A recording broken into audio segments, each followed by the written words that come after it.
Hi everyone, welcome to day 18 of ML series. நம்ம அதை பார்க்க போறோம் கன்ஃபியூஷன் மேட்ரிக்ஸ் என்னன்னு பார்க்க போறோம். ஸோ ஓகே, இப்போ கன்ஃபியூஷன் மேட்ரிக்ஸ் எதுக்காக யூஸ் பண்ணுவீங்கன்னா, இப்போ கிளாசிஃபிகேஷன் மாடல் இருக்குது. அந்த கிளாசிஃபிகேஷன் மாடல் எந்த அளவுக்கு நல்லா பெர்ஃபார்ம் பண்ணுன்னு சொல்லி எவாலுவேட் பண்ணதுக்காக தான் நீங்கள் கன்ஃபியூஷன் மேட்ரிக்ஸ் போவீங்க. இப்போ கன்ஃபியூஷன் மேட்ரிக்ஸை வந்து நம்ம நாலு அட்ரிபியூட்ஸாக பிரிக்கலாம். அதாவது வந்து true positive, true negative, false positive, false negative பிரிக்கலாம். அதாவது எப்படின்னா, இப்போ நீங்கள் 2 கிளாஸஸ் வச்சிருக்கீங்க, பாசிட்டிவ் கிளாஸ், நெகட்டிவ் கிளாஸ் வச்சிருக்கீங்க. இப்போ இந்த பாசிட்டிவ் கிளாஸ், நெகட்டிவ் கிளாஸை எப்படி ப்ரெடிக்ட் பண்ணுறதை பற்றி தான் பார்க்க போறீங்க.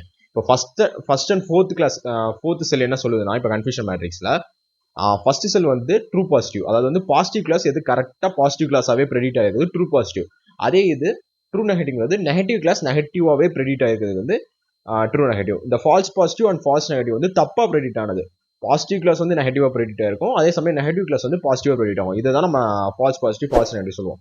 இதை வச்சு நம்ம வந்து அக்யூரசி, ப்ரெசிஷன், ரீகால், F1 ஸ்கோர்லாம் கண்டுபிடிப்போம். ஸோ ஓகே இது புரிஞ்சுக்கணும் நீங்கள். So see you tomorrow on next video. Bye.